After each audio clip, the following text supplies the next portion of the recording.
Business with a servant's heart. Welcome to the podcast. Inspiration, motivation takes. Listen to the podcast. We're all about to talk about life. Our guests will share their life story. We want you to success in life and business. We're ready and we will start shortly. We're gonna talk about life. We're going to speak on business. You're gonna shine bright. We are going to witness. Business with a servant's heart. With hosts Steve Ramona and Ray. Inspiration, education talks. Listen to the podcast. Steve Ramona.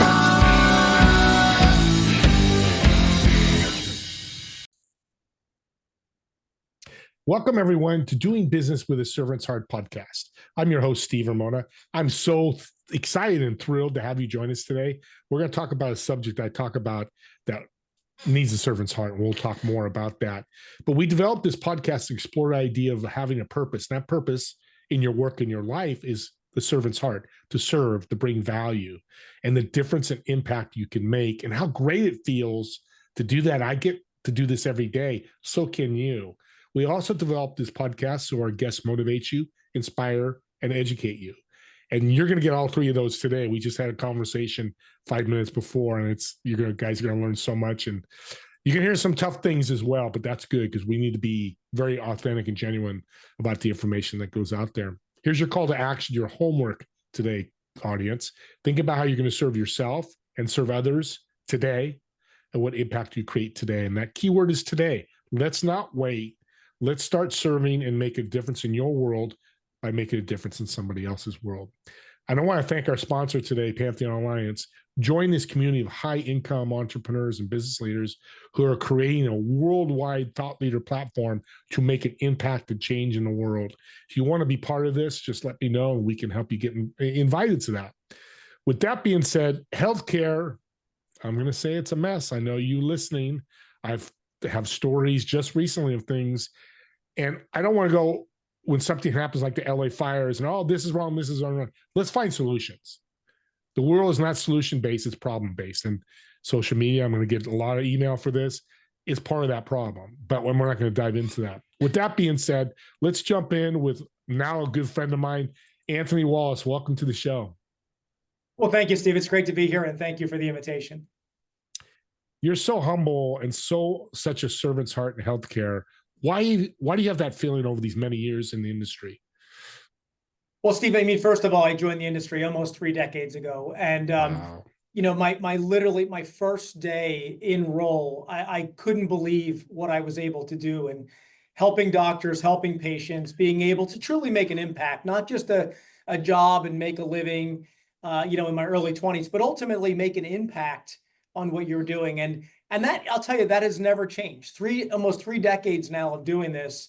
There is not a single day that I wake up and I say, oh my goodness, I got to go to work today. I can't wait to go and start the day and be able to make impact. So it's really been rewarding to me, especially just personally rewarding throughout my entire career. And I love the opportunity to give back. You just gave me a bucket list scenario here. You're the first person I've talked to in healthcare that's excited to be there. I love it. Barriers we talked about.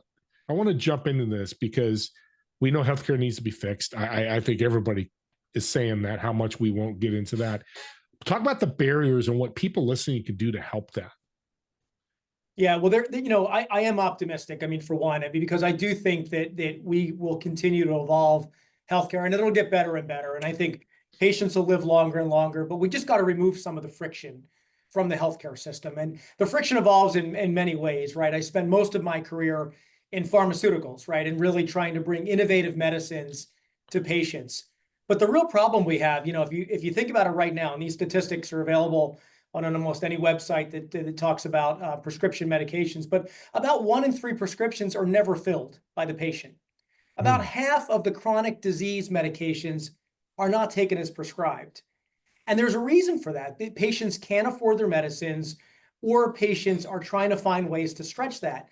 And it's not necessarily because they can't afford it, but what they're getting hit with is a sticker price at the pharmacy. That's why you carry insurance, right? That's why you have a healthcare benefit. That's why you save money into high deductible plans and flex spending accounts. But ultimately, patients, the complexities of healthcare right now are making it very difficult to navigate as a patient. And one of the things I always try to do, and we make decisions on whether we're going to do access programs or whether we're going to do bridge therapy, what I always try to do is put myself in the patient's shoes, right? That patient is sick, or they're going through a life-changing incident, or they just found out they have a disease.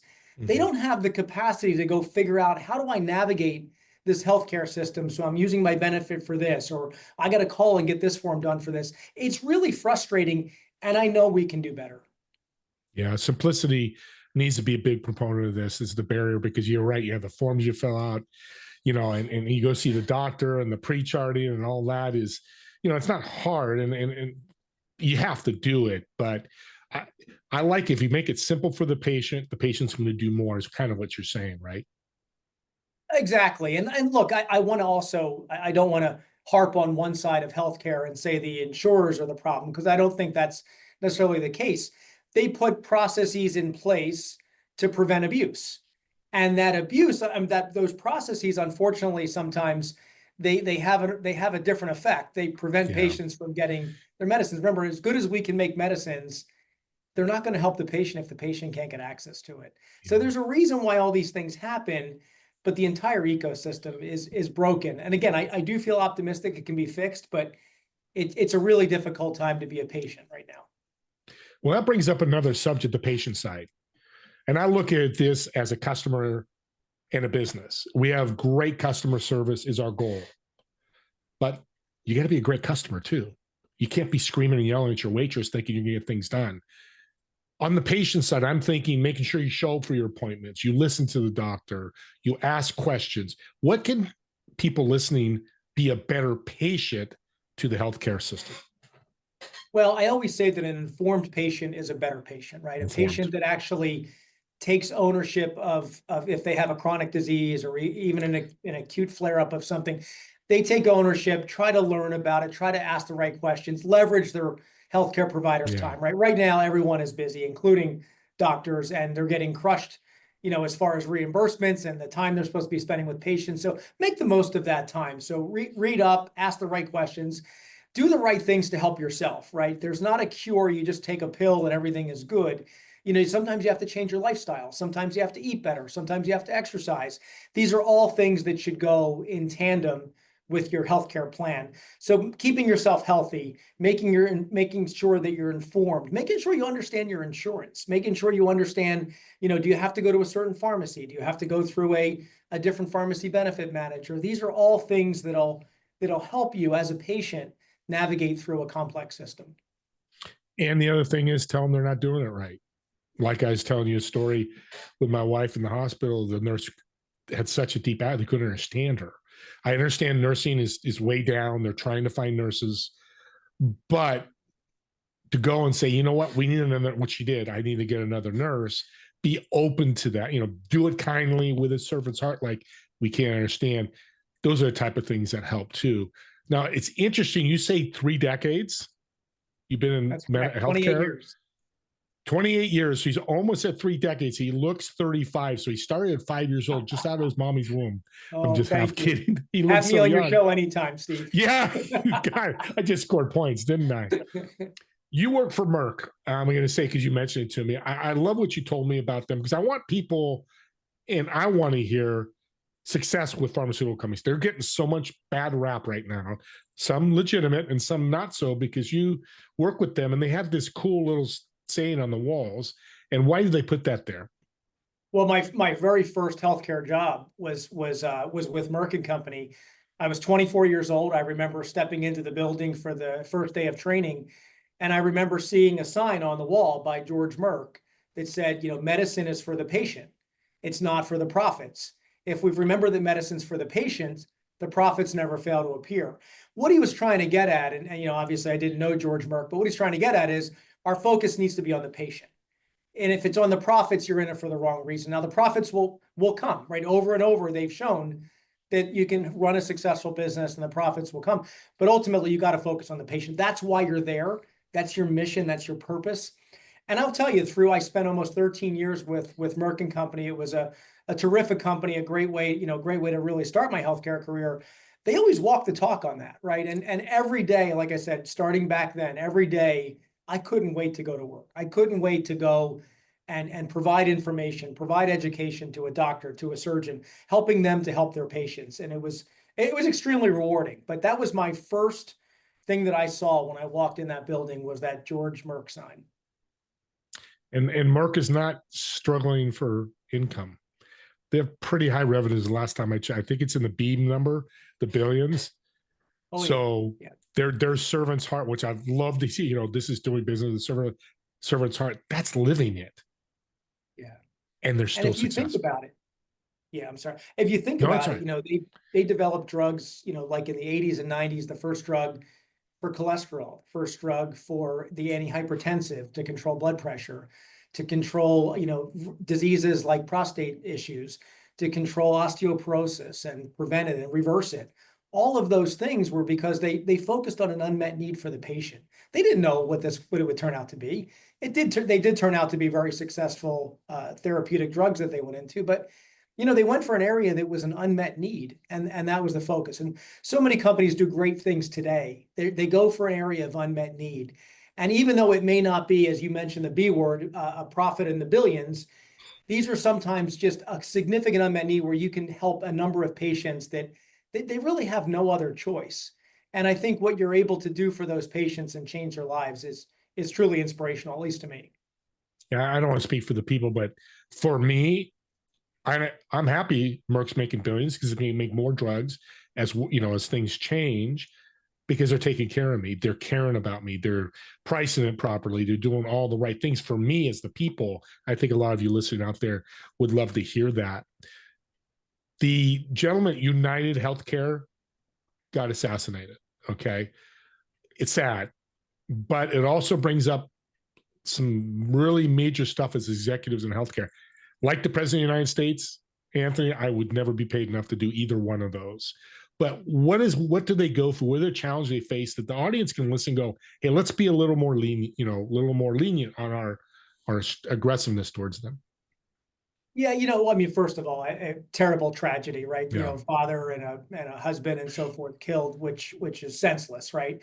So terrible tragedy there. And I think to your point, it does raise the frustration that patients and caregivers are feeling in healthcare. That is not the way to handle it, but ultimately, I think we have to really listen and say we can do better. And I'll give you an example. One of the things, and this is all public information, but there's about $100 billion, that's B with a billion with a B, $100 billion a year that is spent on implementing, contesting, and navigating utilization management of drugs, of pharmaceuticals. $100 billion a year. Payers spend about $6 billion on administering these step edits and so forth. Manufacturers spend $25 billion supporting patient access in response to these step edits. Physicians devote about $27 billion towards hiring people to help patients navigate through this. And then the patient spends about $36 billion annually in drug cost sharing. All of this is waste. $100 billion that could be going back to patients, that could be lowering the cost of medicines. But if you notice, one barrier that's set to prevent abuse, right? Let's say from the PBM or the healthcare system, then everyone else has to mount a response to that, and then you get into this arms race. Unfortunately, none of this benefits the patient. And you can see the patient just pays more and more, whether it's more for healthcare insurance, more for their copays, and it's really unfair. We need to find a way to get these medicines to patients at an affordable cost, take all of this extra baggage and middle person weight out of the equation, and really get back to focusing on the patient. Man, I love what you're talking about. This is so good. The thing too is the device side, and you're on the device side with Bosch Lom. Talk about that, what you guys are doing there to really help the healthcare and being a success story with healthcare. Yeah, there's all different ways you can improve healthcare, right? One is ensuring that you support your customers, who are the surgeons or the physicians, because they're ultimately the ones that take care of the patients. So you got to make sure you provide the best support to them, give them resources that they need, and really help them along the way. It's our goal to make them successful in a way that they can take care of their patients. And then regarding access to whether it's prescription drugs or whether it's surgical intervention or treatment, we've got to find ways to make sure that the right patient gets the right medicine or the right patient gets the right surgical intervention or treatment. And the way you do that is through education. Now, we're fortunate. We're now in a world of algorithms and AI, and there are multiple ways to really determine. In the past, it was like a patient has this disease and this comorbidity. So we're going to throw all of this stuff at the patient. Take these 27 drugs, go do this surgery, go do that. We've learned so much, and with AI and with these algorithms, we really can find a way. What is the best scenario for that patient? What is the drug that patient will respond the best to help their chronic condition? What is the surgical intervention that is going to benefit that patient the most? And you may take hundreds of thousands, millions of other patients that had that disease or that comorbidity and say, in all of these scenarios, the highest success rate was X, Y, and Z. And that's what we're going to do. You just shaved probably 90% of the cost out of that healthcare system for that patient, because these were all things that didn't work. And you focused on the top 2 or 3 that were going to make the biggest difference. If we can do a better job of that, then we can take money out of the healthcare system and we can provide better experience and better treatment for patients. We're coming to the end. This is a great way to end this podcast. Real quick, as quick as you can. Yeah. I want you to put your magical hat on. What do you think one thing that needs to change in the next 2 to 3 years in healthcare to really move us to the right direction? And Steve, I think it's transparency. I think it's transparency across the board, right? Transparency in what the drug costs to the insurance company, to the pharmacy benefit manager, what a diagnostic test costs. If you're going for an X-ray, you shouldn't have to play guessing games to figure out how much that's going to cost you. It needs to be transparent, what the insurance is paying, what you're paying out of pocket. It also needs to be transparent on what pharmaceuticals, what surgical interventions work on you and your disease type. Give you the information to be your own advocate. So to me, that's what's important. And I think that'll help to change healthcare. Audience, I can't think of a better way. He's an expert. He's fantastic, and he gets it because he's got that servant's heart, and he's with a company that's more important to me, because if you're just one guy of 1,000, it's hard to make that change. But if the company culture is that way, God bless what you guys are doing and what Bausch & Lomb's doing. I'm so excited. And buy their contacts. Well, that's how you get them. We help patients see better to live better, right? At Bausch. That's what we do. That's our slogan. It's on all of our walls. So we try to remember this every day in everything we do. That's fantastic. Let's end with a fun question. Sure. So I've got a reservation for you at a restaurant, table for 4. You're sitting in one of the chairs. You got 3 empty chairs. Who would you invite, dead or alive? Why would you invite them? And what food would you order? Oh my goodness. This is really tough. It may require some thought, but there's people, obviously I would love to have people that I've lost in my life at that table that I would love to spend some time with again. My grandparents, specifically my father, who's deceased. So it's hard to not put them first at the table. I would order an Italian meal. We're an Italian family. Food brings us together, especially the Sunday evening dinner. And, to me, there's nothing more important than sitting there with the most important people in your life, enjoying a good meal, especially Italian. The Sunday dinner reminds me of Blue Bloods. That's why I love that show. They always have that dinner scene, which is, as Italians, we both can relate to that. It's so much fun. It's missing in this world right now. We don't sit down for dinner. So I'm glad you do. If there was one person, I love that you brought your family members in, one non-family member, who would it be that's been an inspiration to you? There's so many people that have done amazing things, but I look back at Steve Jobs. I look at what Steve Jobs actually did for our world, right? Just changing everything the way we do now with digital. Maybe we would have got there already. Maybe we would have got there 10 years later or whatever, but Steve was the catalyst, right? He faced adversity. He figured ways out. Is very unique in so many ways, but you can't argue with what he's done for our world and really helped to shape things forever. So I probably would a non-family member would be Steve Jobs. That's fantastic. It would be mine too, because it's amazing because you're in device. What did he do? He built one of the most magical devices in the world. So it's pretty cool. Really did, that everybody still uses. Yeah, and they'll keep using for a while at least. Been a fantastic show. I don't have many healthcare people on. I love your perspective. You have that servant's heart. People listening are going, I got to reach out to Anthony. How can they connect with you and ask questions or just want to know more? Sure. I mean, I'm always available on LinkedIn. I'll give, I'll even give you my personal number or whatever, if you reach out on LinkedIn. And, one of the things, Steve, just to show, I'm not an expert, right? I'm someone who cares. I'm someone who learns every day. So I've learned throughout 3 decades, and I try to just take what I learn and make things better. But, there are lots of people that have lots of great information out there, including, healthcare resources, physicians, nurses, and so forth. But I try to learn, and I try to make the place better than where I started.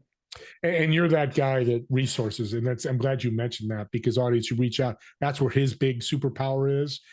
And if it's advice, I use the Italian rule. You'll love this. Throw spaghetti on the wall. If it sticks, great. Take it and run with it. If it doesn't stick, then guess what? You run off. We're still friends, but let me help you find other resources. And that's the true servant's heart. We can't help everybody. We just try to help the people we can help. And if you can do that, that's great. Audience, here's your call to action at the end. Subscribe to the YouTube channel. And not for what you think. I say this all the time. I love my subscribers. It's great. But if you have somebody in healthcare that has some questions or thoughts, send this link to them and listen to Anthony and learn. He's given us a future of hope.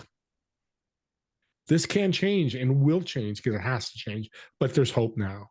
Or just somebody who just needs to talk, hear somebody in healthcare, or reach out with a resource. You just gave them a gift. And in this case, it could be a gift of life. So don't forget that. I love podcasts, whether it's mine or somebody else's. That's another resource that you can give to people to serve them. With that being said, me and Anthony want to thank all of you for watching and listening to this podcast. And we'll see you all in the next episode of Doing Business with a Servant's Heart. Have a great day, everyone.